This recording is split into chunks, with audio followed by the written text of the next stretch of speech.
I'll do a quick video. I did buy one of these. I've got it on the way. It's an fx-4cr. It's going to be a minute before I get it, I'm assuming, but hopefully I'll get it soon. So this one's really nice and small, and it's a 20 watt output. I was looking at the other Xiegus, but they're rated to, I think, 10 watts. The other, not the G90s. But one of the things I wanted to do, oh, sorry, Shelby, is I'm actually going to use that case for that radio. So it's smaller. I'm going to have a small antenna in here, like this one. So I bought this one to try out, and I figure for that little radio, from what I understand, the way this one works, I can shorten or lengthen it using the reel and get it more or less resonant on whatever frequency. They didn't have the BNC version, so I ended up just using an adapter. But eventually, I'm going to put all of that in that smaller case, and I'll have a smaller version. I'm kind of weird. I've always been that way. Even as a kid, I always liked stuff that was small and portable. But I wanted to show you, so I've got this Icom 7410, and I really like this radio. And this one is starting to grow on me. So I still really hate the controls on it. Man, they made it really more complicated. But there's a ton of static. So if I were to take the noise blanker and turn it off, and then let's see, go to DNR, you can hear how much background noise, which is pretty horrible. But I can turn the DNR back on and try to pull some of that out. Especially with the noise blanker. Putting those two together makes a big difference. The other one I have, so let me just swap this one in. This is 7410. So let's go to 14.222, which is where I was just at.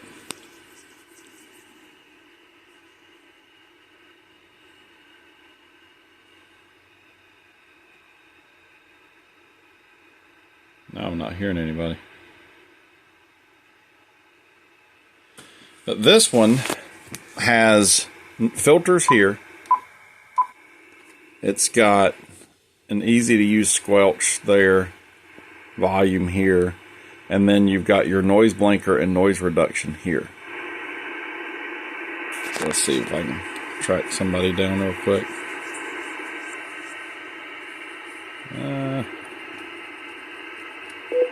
Nope. So you can hear how much static I've got. Got a terrible noise floor. Let's see if I can find another signal.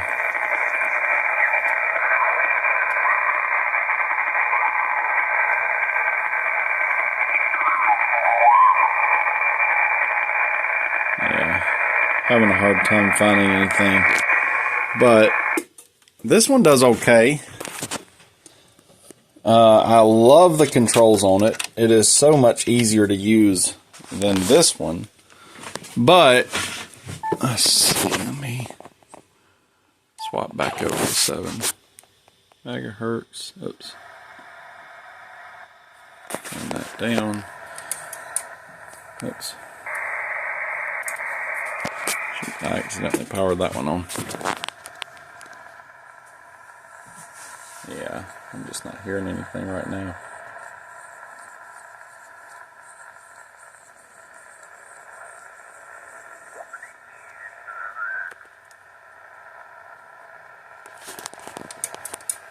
Oh, I'm gonna keep hitting the power button on this thing.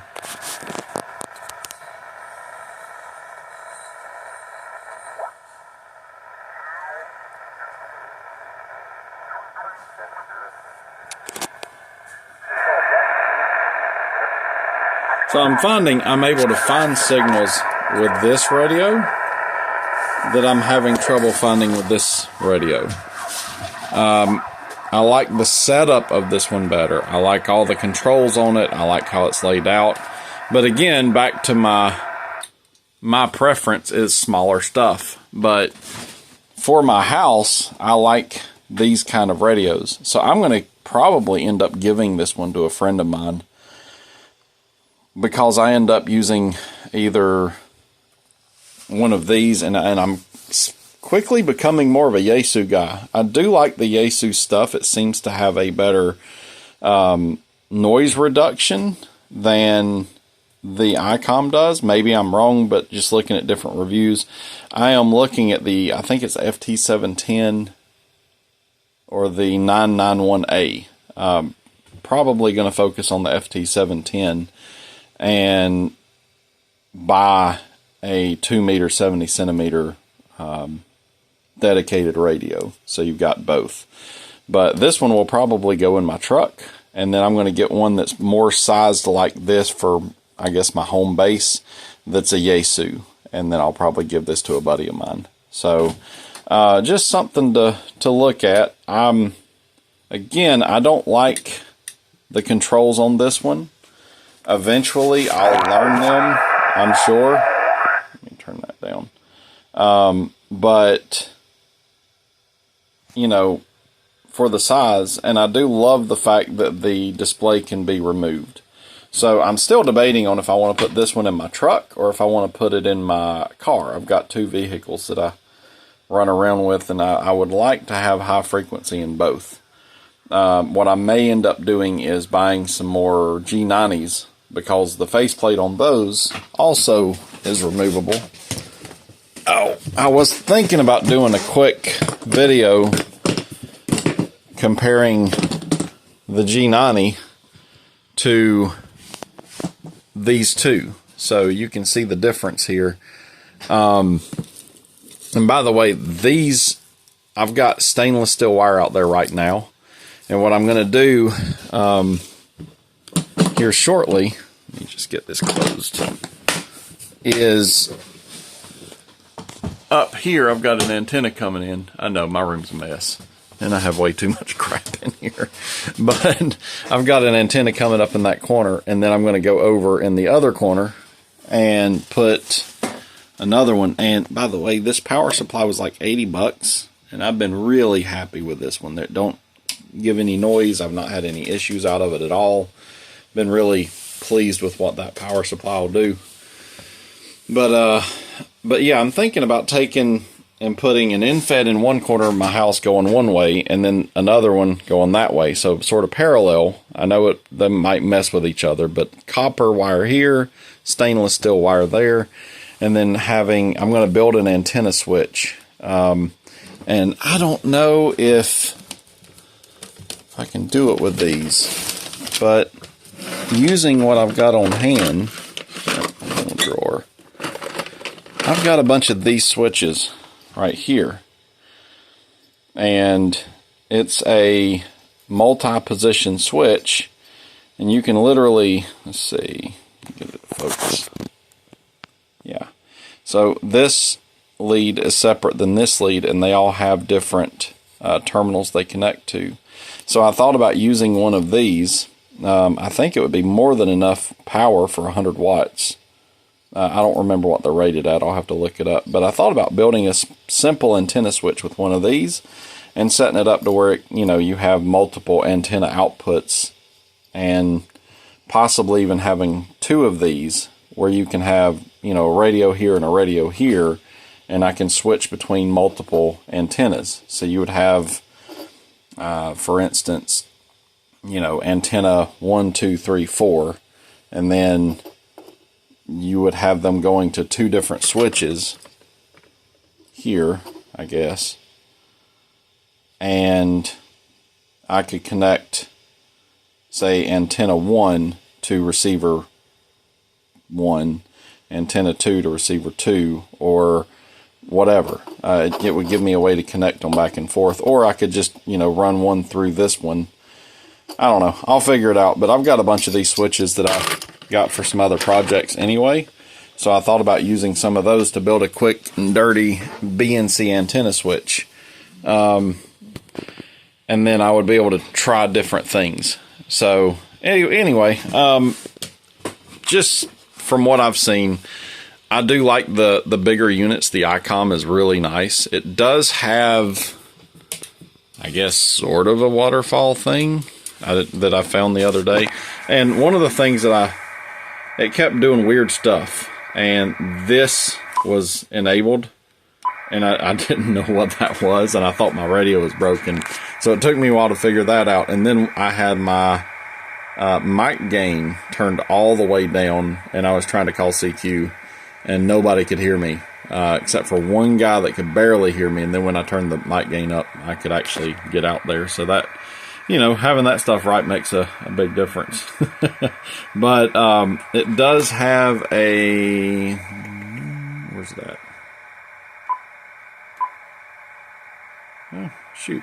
I don't remember where it's at now. Oh, never mind. I can't find it. But I had like this one has the scope that sort of does a sweep like that. It had that as well. So I'll have to find it again. But again, this one's nifty, and it would be great for like a base station type deal. And I guess it's set up to be portable, so you could also use it portable.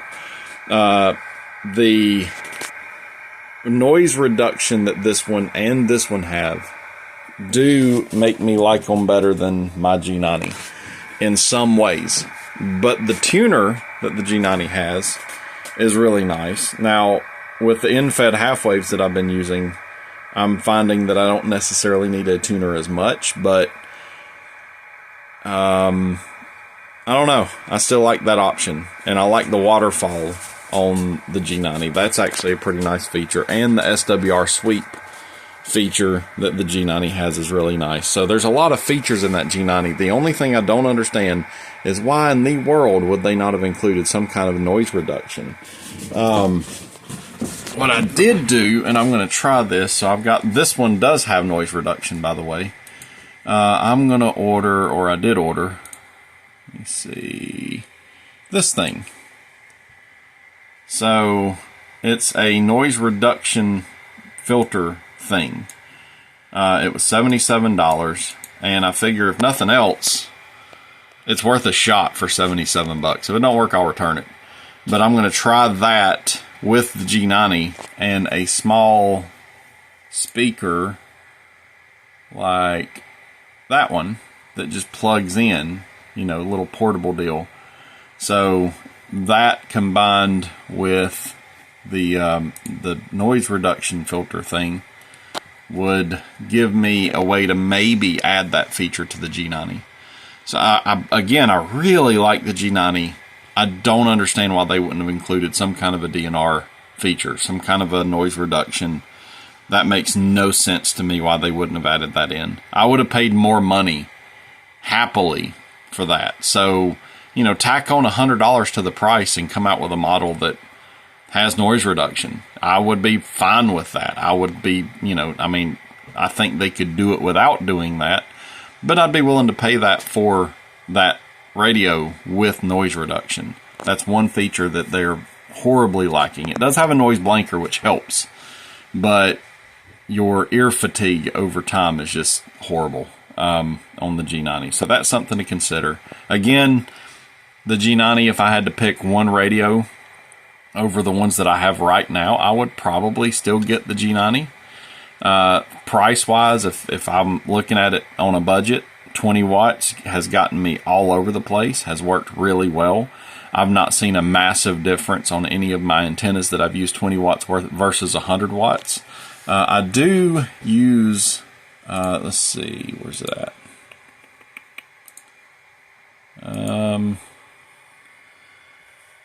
Web SDR map. So I usually use this on a pretty regular basis. So you can zoom in, and I think I've shown this once before. And so what I've been trying is, these are all different radios that you can log into and listen to. So I'm focused more on North Carolina because I'm right in this area here. So I'll listen here, I'll listen here, I'll listen here, I'll listen here, and occasionally there's some Charlotte ones right in this area. I don't know why they sort of disappear occasionally, but occasionally there's some right there near me. So I'm over in this area of North Carolina there. So what I've been trying to do is see how many of these radios that I can log into and listen to can I access. And what I'll do is I'll use different antennas, I'll use different radios, I'll use different wattages, and then I'll pick one of these radios. So you can go here, open this particular radio, if it'll ever pull up. Okay, maybe not. Let's try this one. Yeah, so here's one. And you can select the band that you want. So if I go to amateur 40 meter, I can pick it here. I'm just going to mute this, but see, this does make me feel good because you see how much static? You can hear it. Hear that? So I'm trying to figure out if anybody knows, what is that? Is that just normal? Because there are times that I'll get on 40 meter and I have no static and it's beautiful and it works great. And then there are times that, man, all I hear, it's your noise floor is through the roof. And it's a noise floor that's through the roof at my house. And, this one's in Knoxville, Tennessee. So you've got the same noise floor there that you do at my house. So also another nice thing is you will see their antenna. So they'll tell you what kind of antenna they're using. So that's kind of helpful. There are certain antennas that my dipole works best with, or the end-fed half-wave, where I can actually access other people's radios and hear myself talking and calling CQ. But again, wattage-wise, 20 watts versus 100 watts, I don't see a difference. I know everybody says that it's one S unit more going to 100 watts, but really, I can still hear myself just fine. So again, if you're worried about contesting and breaking through stuff, that makes sense. But I'm looking at more, I want to be able to get in touch with people and have a discussion with somebody that I know, not necessarily a stranger. Other than gathering data, I don't understand the 15-second QSOs. I don't understand the, here's my call sign, here's yours, here's your signal report, here's that report, blah, blah, blah. And that's it. That's the only thing you do. And then you move on to somebody else. So as far as gathering data on an antenna or figuring out what works and what doesn't, maybe that's what the core of that is. I don't know. That does make sense to some degree. But I'd actually like to establish some relationships with people, get in touch with somebody that's there on a fairly regular basis and have a conversation. I think that would be interesting. But I'm also looking at, more of a disaster recovery, more of a how are things going to work when nothing works? My power just went out this morning because we had a tornado come through here. When that takes down a cell phone tower, can I get in touch with somebody? Hello, Shelby. Hey, girl. This is the most needy dog. She's the sweetest thing in the world. Hey, Shelby dog. But I would like to learn how all that stuff works. And this does help. But again, back to, I ramble a lot, I'm sorry. Back to what I was talking about, the G90 seems to do everything that the other radios that I have done. And I paid, watch out, Shelby. Watch out, girl. I paid like $800 and something for this one. I paid $800 and something for that one. And I paid $400 and something for this one, including some of the other things. I got it on special. Now, the other radio that I've got coming The, what do you call it? That. Nope, not that one. Not that one. No. I'll find it. Sorry. I have too many. That one. So, that radio does, it's like $600, I think, is what I ended up paying for that one. So, hopefully, it will be a pretty decent little radio, and it does 20 watts. The other Xiegu, the G90s, or not the G90s, the other ones that they have, let's see, yeah, there's the G90. The other radios that I've seen that Xiegu puts out, they do, what, 5 or 10 watts. And I would rather have about 20 watts as a base. I might eventually buy one of the X5 105s or whatever it is. Let's see, these. So, you know, that one puts out 8 watts, which that's not bad. And I'm still trying to figure out the difference between this one, the 5105, and like the X6100. And I thought about buying one of these too to stick in a car for $300. That would be kind of handy. But again, you're 5 watts. So I don't understand why you would stay with 5 watts except for maybe battery level. I don't know. But to me, for the money, other than the size, why would I pick this one over this one when I've got a 20 watt output here that, to be honest with you, when I've turned the G90 down to 5 watts just to play with it and see what the difference is, there's a big difference. People have to pull you out of the noise floor when you're running 5 watts versus 20. So 20 watts seems to be about the sweet spot to me. I did pick up one of these as well, but I've never actually used it. So I like having the option, but that one, really, the G90 has done 99% of everything that I would want to do. The only downside, and the only thing I do not understand, is why would you not put some kind of a noise reduction unit in this? Something. And that's actually the bundle that I bought, by the way. So it came with all that for $450, which is a pretty good deal. But I really, again, the G90 has just been a fantastic radio. I wouldn't mind if they would come out with one similar to it that's like a 100 watt radio, just to give us that option, or something with some extra features, things like that. So I really do like that radio. I've also noticed they have 2 meter and 70 centimeter on their thing here. So give us one of these that has 2 meter and 70 centimeter. Again, I'd pay probably pretty decent amount of money for a radio like this that gives me kind of a a shack in the box. If you add 2 meter 70 centimeter to this radio and noise reduction, I don't think I could ask for anything else. Even at 20 watts, just give me that radio with those bands. Even if it's a little bit bigger, that'd be fantastic. So anyway, I'm going to keep the radios that I have, except for maybe the Icom. I might give it to a friend, or I might just hold on to it. I like having multiple options.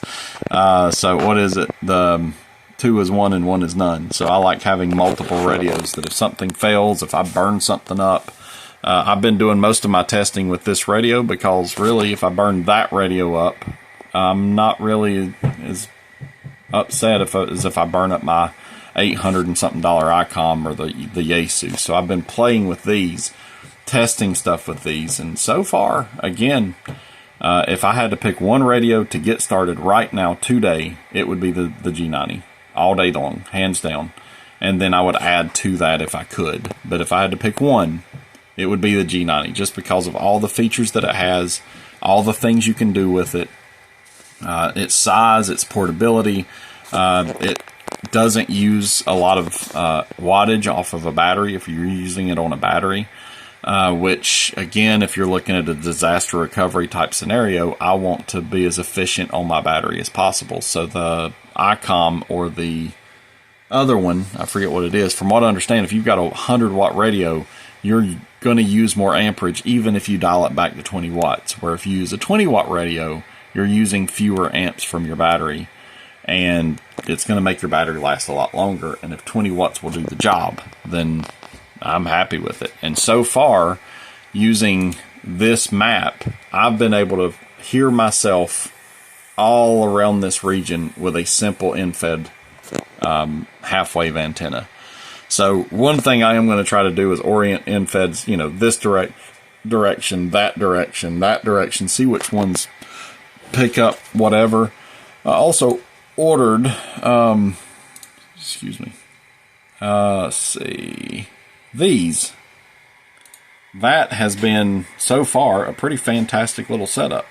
And for 27 bucks, it's honestly worth just buying that. I'm looking at the toroids as well. I'd like to wind some myself and eventually do like 100 watt, something that'll handle, you know, this one says it'll handle 100 watts, but I would rather have a little bit beefier setup for more of a continuous 100 watt setup. So anyway, a lot of rambling. I went in a million different directions, but that's my videos, so I'm sorry.